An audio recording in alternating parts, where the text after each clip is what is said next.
Hello my friends, are you ready for this? It was yesterday, it is today. Absolutely fantastic news. Probably the best news coming from the front line this year, from the tactical perspective and also from political one. Yes, Russians are encircled in Kupiansk. Hundreds of the Russian soldiers. All of the supplies were cut. Ukrainian army has the presence in Radkivka and Mirne, which was previously named Moskovka under the Soviet Union. Actually, this operation was ongoing for extensive period of time, and I gave some of the hints about it on my channel. I already told that Russian supplies were cut, and finally, today we have this update. It's not just deep state military map, we have the confirmation also coming from the ground, and even President Zelensky today visited Kupiansk. Бажаю здоров'я, сьогодні Куп'янський напрямок, наші воїни. Yeah. Kupiansk, you could see the stela behind Kupiansk. It is an entrance to the settlement, and here you can see the drone nets for Ukrainian supply roads.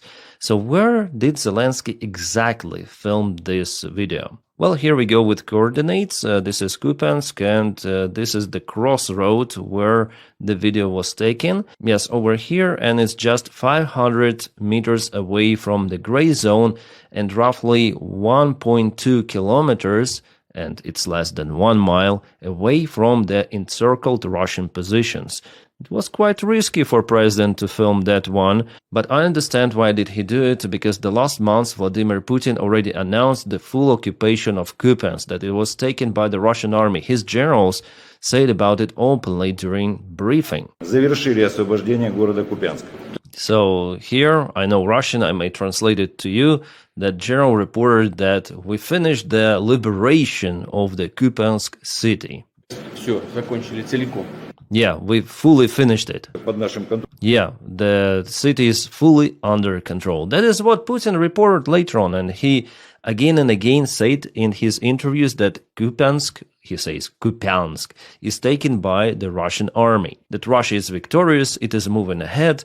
Thousands and thousands of Ukrainian troops are being encircled, also in Kupiansk, in Pokrovsk, everywhere. So the question for Putin is why this Ukrainian guy is in Ukrainian city of Kupiansk, because it's already the territory of the city. The line goes somewhere over here, the administrative border of the city. So where are the Russian soldiers who are maybe in those buildings? Where are they? Putin. So yeah, Zelensky is risking a lot filming that video, but he shows definitely that Putin is not winning. Putin is losing what he proclaimed to be occupied. And we know that Russia proclaims its territorial gains in multiple of the settlements. It's not just about Kupiansk, it's also Pokrovsk, Mirnograd, Konstantinovka, Gulaipole, where all of those reports are being shared by the Russian Defense Ministry about the great success of Russia.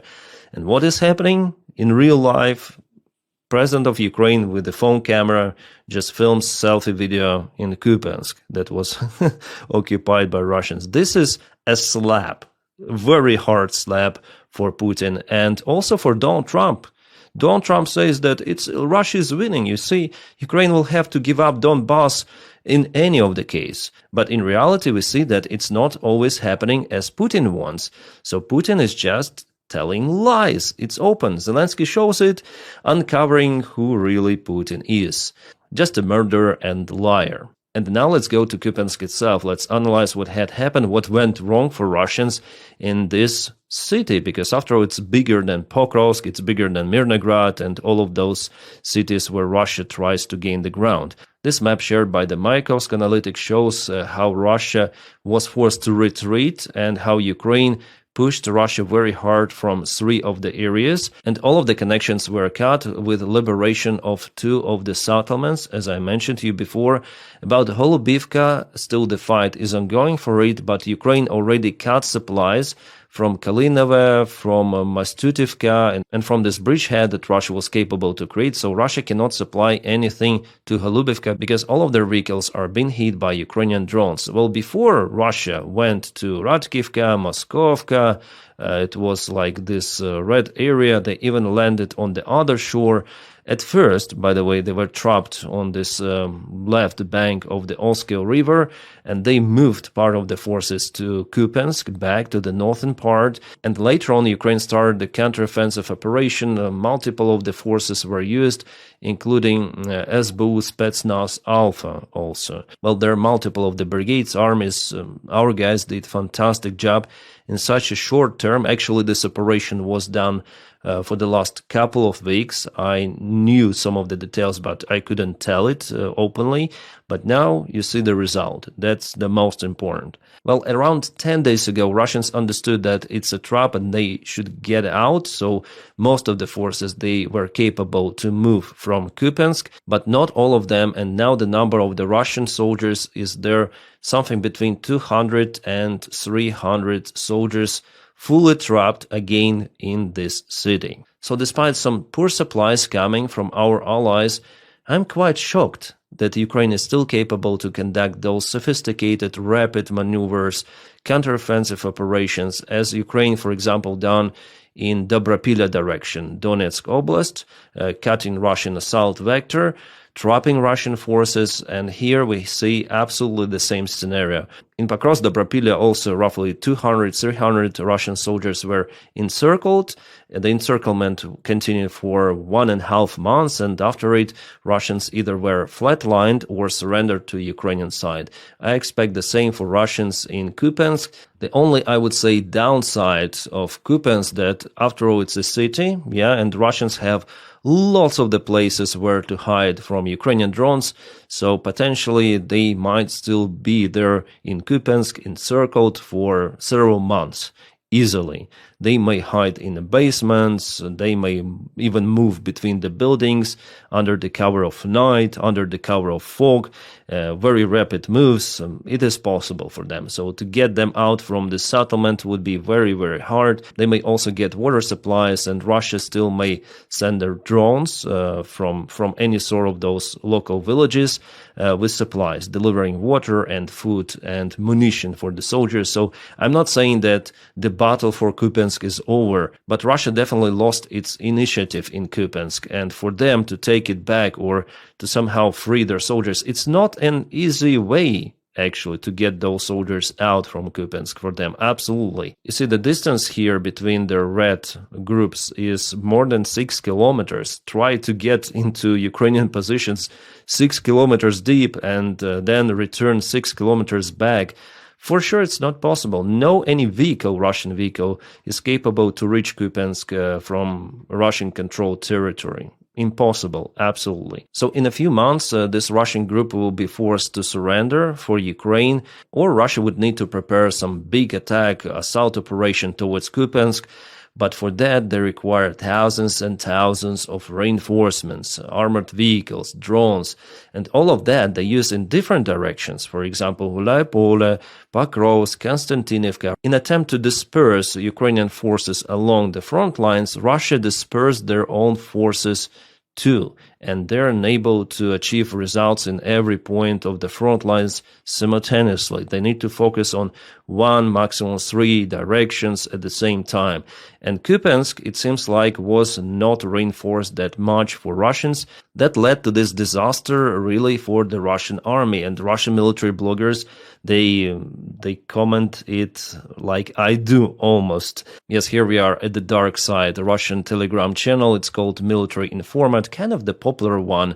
And they shared the same video which I showed to you, where during the briefing of November 20th, 2025, General Kurovlev stated to Putin that assault units have completed the liberation of the city of Kupiansk.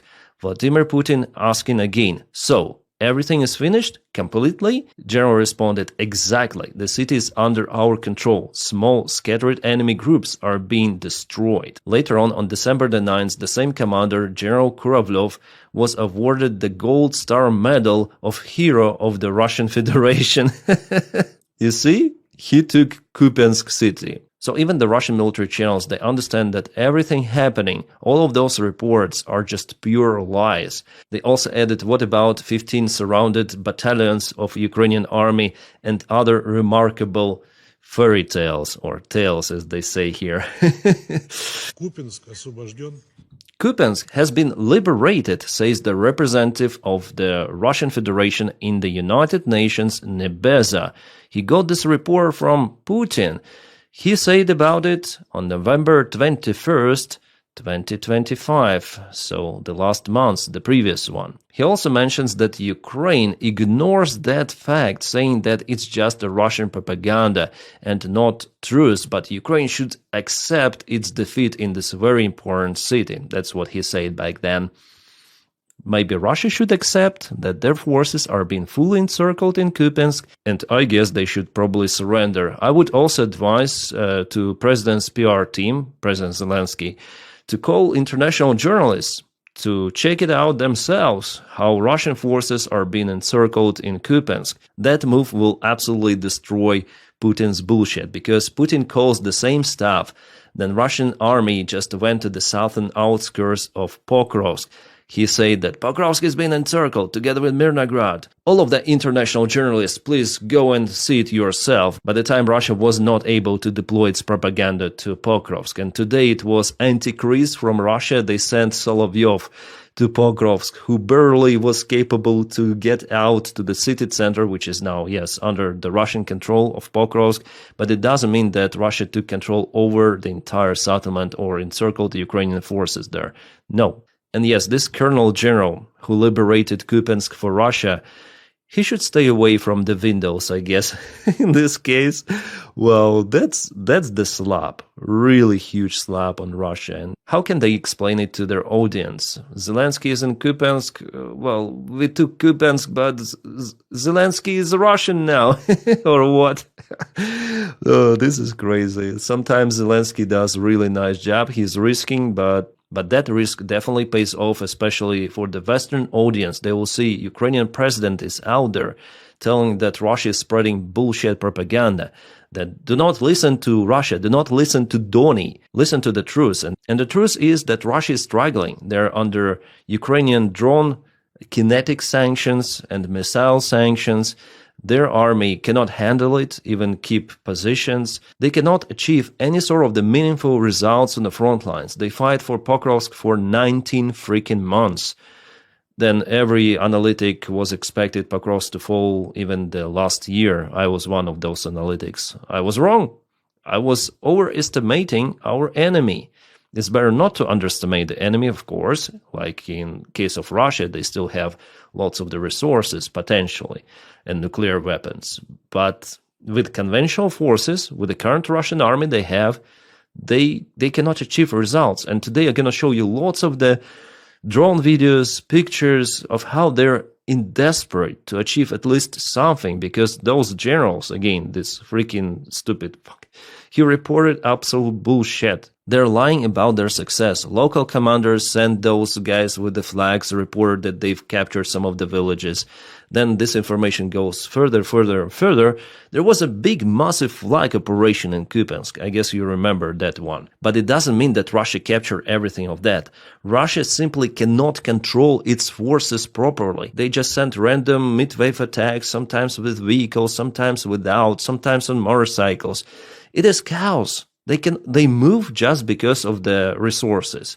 If resources are gone, they will not move. And the time for the Russian war machine to bog down completely is not that far away. Maybe 1 year they may sustain the present pace of attacks, but further, they will have to put entire economy on military. They'll need to announce a massive mobilization, which is not that popular in Russia. So Ukraine needs to resist for that time. That's the only option. Like I already told you multiple of the times in my videos, like Ukraine actually has two options. One is surrender, and the other one is to continue to fight and to resist. Ukraine chose the second option, from what I see. That's it. There is no option for peace, actually. Do not listen to what Western MAGA propaganda or Putin or Russia says that, oh, you see, this is the peace deal. No, it's the deal to surrender the country to Russia. Capitulation deal. It's not the peace deal at all. Yeah, you see, update from Deep State. Fantastic one. Very, very good news, guys. I continue to tell about it.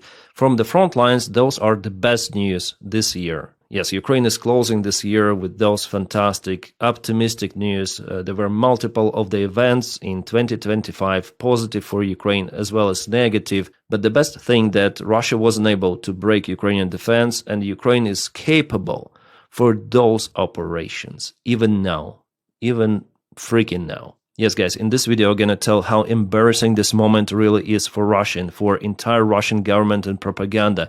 You see how he was talking back then. It happened on November 21st, yes. Которые произошли в Купянске, будут неизбежно повторяться. You see how aggressive he really is. The events that took place in Kupiansk will be repeated, so Russia will gain more territory. Just look at this ugly face, really. I'm gonna attack you, I'm gonna take your land, you should give up for me, yeah. In other sectors of the front, we're gonna do the same, he says. Perhaps not as quickly, but inevitably. And overall, we are satisfied with this. Yeah, I see Zelensky was also satisfied to visit the Ukrainian city of Kupiansk. Guys, yesterday in my video I've told about some of the issues in Ukrainian army, but there is the response for those issues. Just military reforms are needed in Ukraine, and I think that we have those talented commanders. Mikhailo Drapati, who is very talented, who is very competent, he was responsible for Kupiansk operation. Yes, I'm not a military guy and I'm not really a military analytic, but I see what he did before. I see how successful Drapati really is, and I think Ukrainian society, Ukrainian military would agree for him to become a Ukrainian military commander of entire army. Yes, there was the case that Ukrainian training grounds were attacked by Russian Iskanders, and Drapati was so depressed with that, because he was the commander of the ground forces of Ukraine, that he said, I'm going to take responsibility and going to dismiss myself from the commander of the Ukrainian ground forces. But it wasn't really his fault in particular. The system itself is rotten down, it needs reforms, and those strikes, they happen even after he resigned. He was in this position of the commander of the ground forces for not a long period of time, but he's very talented. Again, I'm saying this word once again. We need those guys like him, like Magyar in a high military command of Ukraine. And there are lots of the capable guys who would like to replace those old dinosaurs, Soviet dinosaurs. I mean, it's not about the age, it's about the old Soviet school or Russian school, as in the case with Syrsky. So Drapati, thank you so much for, wow, just brilliant operation. Awesome one. Great. But the Ukrainian army is not the only reason for Russian army to fail in Kupiansk. There was also the logistics problem, not just the poor military command of the Russian army, but also the Oskil River. Initially, Russia was capable to create the small bridgehead. It happened several months ago. Well, I found this date. Actually, it's not even several months ago. It was 1 year ago, November 29th, 2024. On November 30th, Russia went through Oskil to Zapadne village. That was the major breakthrough by the time. And today it is like that. So Russia found a weak spot, and little by little they sent the reinforcements, but still it's not a reliable supply line for them. After all, they'll have to cross the river each time to go to Kupiansk. And the distance here, it's not that long. It's 4.34 kilometers. So Russian supplies are under constant Ukrainian strikes there. Hard terrain, lots of the war obstacles, a really long way to reach Kupiansk itself. All of that played not in favor of Russians. Nevertheless, they were partially successful in advancing to Kupiansk, mostly because Ukraine took the forces out from this direction to another ones. Well, in 2024, Russia actually tried to attack Kupiansk from Sinkivka direction, and Ukraine mostly reinforced this part. For Ukrainian military command, maybe they thought by the time that advancing towards Zapadne and later on to Kupiansk, it's not a good idea for Russians, and we see it's definitely not a good idea. That's why most of the forces were sent here, and in Sinkivka alone, Russia still cannot take this village, a small one. In 2024, Russia lost 4,000 of the troops in attempt to take this village. 4,000, guys. This is the real number. And by the time the convoy attacks were very popular in Russia, as they are sometimes even now in some of the points of the front lines, but back then Russia lost more than 100 of the vehicles in Sinkivka alone, and lots of the infantry assaults were taken. And Sinkivka, it was partially captured. Later on, Ukraine did some counterattack, and now it's like that. Sinkivka is under Ukrainian control. Russia cannot move from this side at all. So they decided to make this maneuver. They also conducted the pipe operation, moving the forces inside the gas pipelines, but their positions were uncovered, and this operation failed. And now what they're doing, not just in Kupiansk, but in Pokrovsk itself, and today, as I promised you, we're going to discuss some of the failed Russian attacks that happened yesterday. Russia is like this boxer, you know. It got punches, lots of them, but still it's strong. It's waving its fists left and right in attempt to hit Ukraine pretty much hard with its mighty power. But the brain is not functioning. I mean, the Russian military command. Gerasimov and Russian generals, they already told Putin, we captured everything, Putin. We are succeeding there. We are mighty power force. But in fact, the picture is different. And what should they do? They tell the forces, the Russian armed forces, to go to even more stupid attacks, to use all of the available vehicles, motorcycles, all-terrain vehicles, elite forces, which they used in Pokrovsk the day before yesterday, and that convoy was totally annihilated by Ukraine. So this lies within the Russian military command, because that system is totally rotten, even worse than in Ukrainian army, much worse. They're now attempting to use absolutely everything, like the last possible resources, because those generals, they're afraid for their own career, their own lives, and commanders as well. And they tell to Vankas, go and die, go, straightforward attack. That's why we see those guys with the crouches, wounded personnel in the Russian army, and the crazy Mad Max attacks.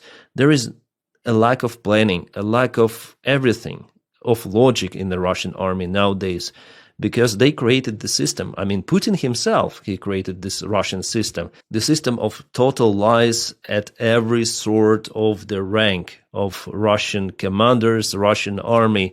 And it works well for Ukraine, as we may see. But Ukraine partially also has the system. That's why I'm telling you the real things, in Ukrainian army as well. That's why we need reforms in Ukrainian army, because small Soviet army cannot win against a big Soviet army. We need to change this mindset, to change everything. Yeah, you know it. I already told you. Okay, the Skela regiment, they were acting in Kupiansk. Now we have this movie showing the Ukrainian forces in operation.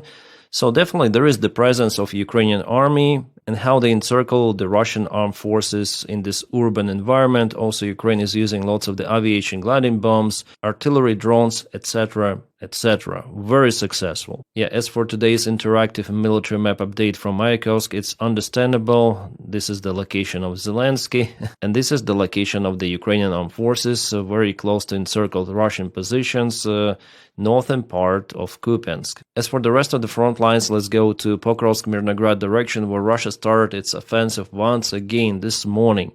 Crazy. Why crazy? Well, that's why. Russia took some of the UAZ vehicles and went across the fields.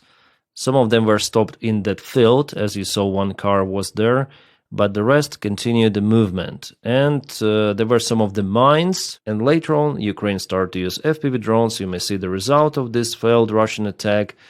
Complete madness. Russian army is unable to get the result. Yeah, they will occupy Pokrovsk, but how many of those attacks could happen and fail before they do it?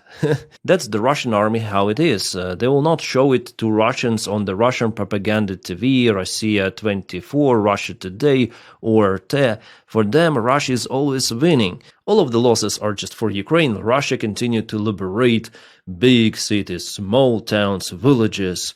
It's inevitable that Russia takes all of the Ukraine, as Putin says, or all of the Donbass. Yeah, we see how they take Ukrainian land. Land consumes them totally. One more video shows Zelensky in some of the command posts somewhere in Kupiansk. The information about the situation on the front lines comes to those monitors live from surveillance drones, and later on the job is being coordinated by Ukrainian FPV drones, artillery, infantry forces, heavy forces, and so on. Russia operates in a similar way, but their actions are chaotic nowadays because they're struggling. They need to occupy whatever it takes, Pokrovsk, Mirnograd, Kupiansk, everything, and they send forces, and you see what happened to them, yeah? I just showed you in Pokrovsk one more failed attack. And even with Commander Syrsky, Ukrainian army is more competent than the Russian one in general, but still it's not enough for Ukraine not to be the Soviet army with the Soviet heritage and some idiot commanders, yeah, I already mentioned you. Так, вместе с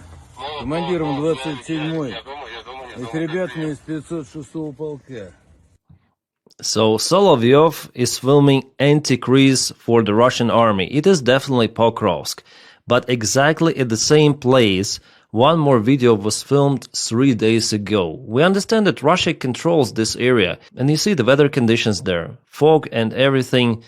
Yeah, Solovyov was capable to get there. They run here very fast with the Russian flag. They're looking for FPV drones like that soldier over there. We're here, we're definitely controlling this area. Yes, the Russian flag is here. Let's go to the basement. Let's run.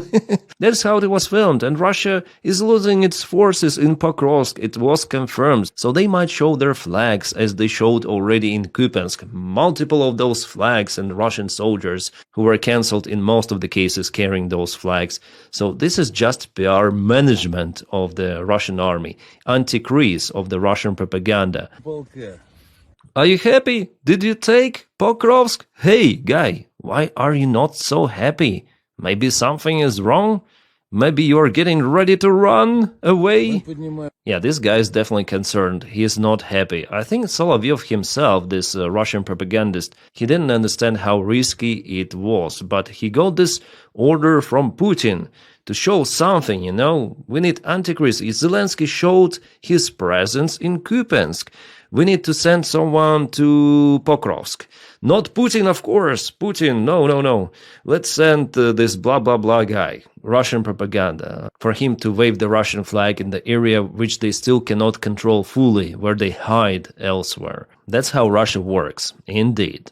Alright, now to the other news, which are Kaboom news coming from Russia. I got those from Austin Technical. He shares the information about the second successful strike of Ukrainian army on gas platforms of Russia in Caspian Sea. Caspian Sea is really far away. It's not a Black Sea, it's different. Ukrainian drones had to cross Caucasus Mountains to get there. Those were actually the oil platforms, Filonovsky and Korchagin. Yeah, interesting. It was filmed by the drone cameras, and just a couple of days ago, a gas platform was hit as well in the same area. Yeah, Ukraine hits Russian oil rig in Caspian Sea for the first time, officials say. Yeah, we have some of the advertisements with microphones. I'm sorry. And we have the confirmation coming from the Ukrainian primary drone unit of the Ukrainian military intelligence of how Ukraine kaputs Antonov 26 in Kacha military airfield of Russia. This is occupied Crimea. And you see the engines were working. There was the air sirens announced in Kacha airfield, so air raid is coming from Ukraine. Nevertheless, the crew was not evacuated to some proper place. Instead, they were just waiting at the taxiway before takeoff. It was the order from the air traffic controller to hold there. Just hold and wait for the drone alert to pass away. It is the most stupid decision. Inside of this Antonov 26, there was not the cargo, but there were people. Some helicopter pilots, helicopter engineers, because Kacha is the helicopter base for Russian army, and sometimes crew, they fly somewhere, yeah, to Russia, then coming back to Kacha, something like that. And some of the Russian military bloggers, they start to post the information about lots of the 200s. 200 means completely flatlined army personnel. And there were lots of those 200s on board of this airplane, not just the crew. Also, the drone hit the aft part of the airplane, blocking the way for evacuations. The exit is over here, also from the other side. One more exit is in the front part, but it could be blocked by the luggage. There is the luggage compartment, and if it is Antonov 26-300, there are lots of the places for the passengers. Well, it could be like that. I'm just analyzing the information I obtained also from the Russian side. They say it was like that. Yeah, probably we'll never know what was there inside in this airplane, but what we see and witness that the airplane is gone. It was a very, very precise strike. Yeah, the airplane was actually on the runway, not on taxiway. It was a very stupid decision not to give it a takeoff clearance. Some angry Russian military bloggers like Fighter Bomber, they say, I wonder why they're using airfields that are within the range of enemy drones, which currently have no defenses. Well, all of the Crimea is like that, I guess, and also part of Russia. Why continue flights? The conclusion is irrelevant. If an air raid alert has been issued, what was the importance of flying this laboratory? It's the airplanes, the cargo one, during the attack. Well, maybe I don't know something about this airplane modification. Maybe it was used for navigation purposes or something. Why are the crews inside the aircraft during the drone attack and not in shelters? The result is predictable and logical. Yeah, very logical. Yeah, just to show you, this is the Kacha military airfield. Runway 03 is over here. The airplane was kaputted right at the spot. Well, not just the airplane was hit, but multiple of the targets in Crimea. For example, this was the military base with some of the Russian radar. Also, this is the RLS 55J6M Neba M, very expensive tool. It was hit a couple of the times, you might see the damage. And as it is reported, Russia also lost some of the air defense system. S-300, S-400, I'm still waiting for the image from primary drone unit, and it will be published, I guess, very soon. Once a week, at least, they publish those images. Небо красным стало просто и все. There's a Russian says that the sky turns red. That's it. What is happening? This is Saratov, and there is oil refinery, kind of the big one. Ooh, everything is fine. No worries, Russians. Sometimes it could happen. Yeah, the shock wave, but it's not that strong, come on. After all, it's not a nuclear explosion. Do not dramatize the special military operation, come on. What is this? The sky turns red not just in Saratov, but also in Yaroslavl. Yeah, the scale is kind of big. Yeah, this Russian is also happy. This is Tyumen. Tyumen is really far away from Ukraine. This is the metallurgical plant to process metals.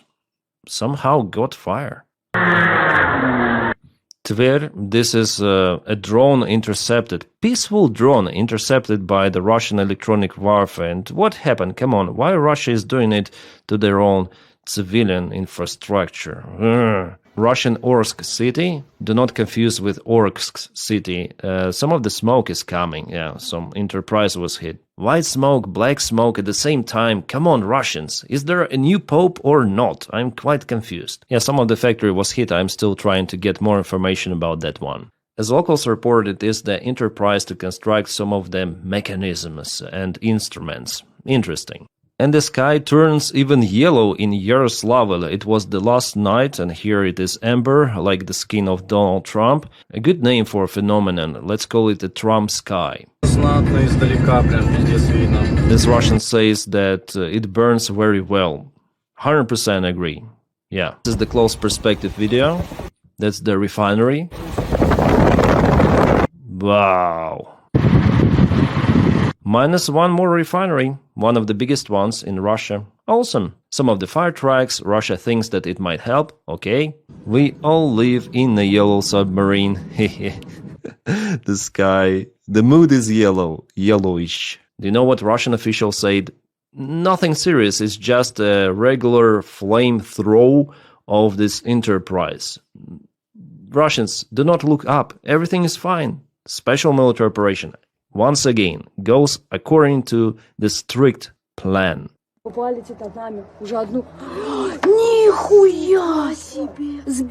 Zbili, shut down. Yeah, in this case, it was definitely a shutdown. This is Moscow Oblast, Russian Federation. Happens this night, and Russians are still surprised. Why?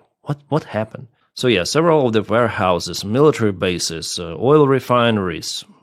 Ukraine is full in to target Russian infrastructure, sometimes even far away from Ukrainian border. Ukraine is very capable with drones, missiles. Ukraine is even using, I guess, already, as it was reported, ballistic missiles. Russia will struggle in a long-term perspective. Now they still have resources, more compared to Ukraine, but you see what happened in Kupiansk. Again, Russia is not that successful as we all thought before. Yes, Russia has the major advantage over Ukraine, but mostly it wins just online with the help of buying those influencers, also in Western media, X platform.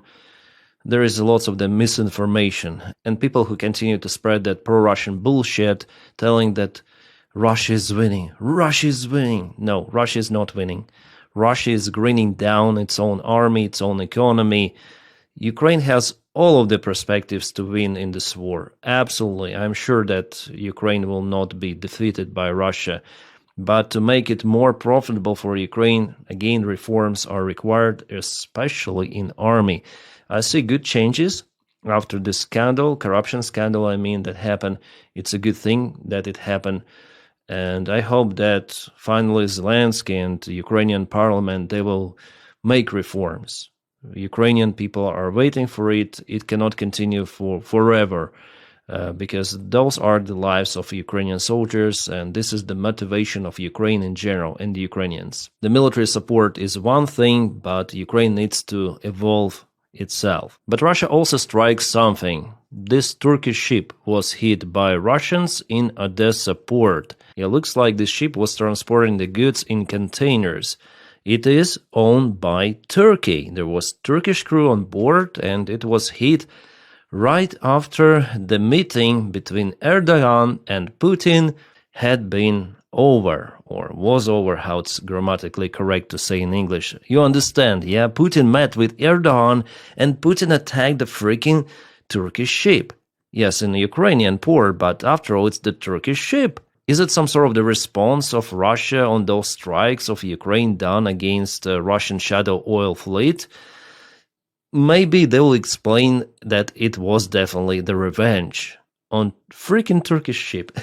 Yeah, that was the meeting, and after the Turkish ship kaboomed, Erdogan called to Putin once again and called for at least partial ceasefire, not to strike Ukrainian infrastructure and for Ukraine not to strike Russian infrastructure. Basically, that's what Zelensky proposed. Peskov, you can see the half of his face here, he came out with a message from Kremlin saying that Russia doesn't agree on any sort of the ceasefires.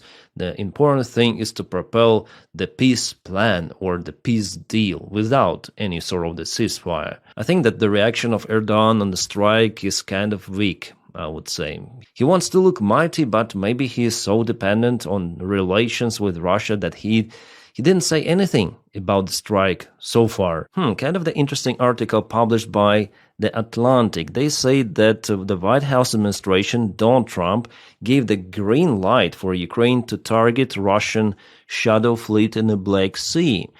It's very interesting, but there is no any sort of the solid confirmation about it. I guess Donald Trump just simply doesn't care. He doesn't care if Ukraine strikes Russian refineries or any sort of the other Russian infrastructure.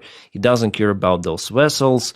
It's not like the previous White House administration, where they afraid to escalate all the time, afraid. Well, Donald Trump's administration also told Ukraine not to strike Russian facilities, but it's no longer valid. Judging on what we've witnessed since August this year, Ukraine is totally free to strike everything on Russian territory without any sort of the limitations.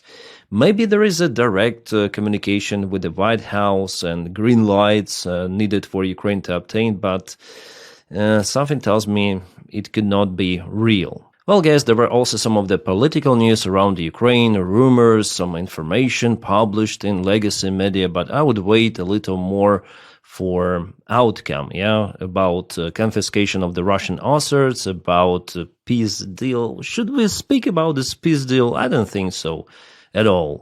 It doesn't matter at this stage. Maybe I'll say something about that one on my other channel, because I say about different things. The link for my another channel is in the video description just below. It's called Captain Dennis, and I publish their videos every day. Plus, I stream there, and right after I publish this video, I also plan to stream just a little before going to sleep. But anyways, guys, thanks for your kind support. of my job here. Without you, it wouldn't be possible, without patrons, without members of the channel. The link for my Patreon is in the video description below. As for the membership, you may press this button, join. Thank you guys so much for making everything possible for my YouTube channel. It's not just my YouTube channel, it's yours as well. We are all together. You're my friends. I treat you like my friends. If you don't have this opportunity to support me financially, it's okay. You may just press like to this video and also subscribe for the channel. Subscribe for the channel to propel it in YouTube algorithms. As usual, I say the same stuff again and again, but it's very important. It's important for everything. Yeah, it's the most important, actually, the action that you may do. Like, view, subscribe. Yeah, thanks guys, you're awesome. You're doing a great job also here. Together we are power, superpower. I wish you all a peaceful sky wherever you are, and have a great time.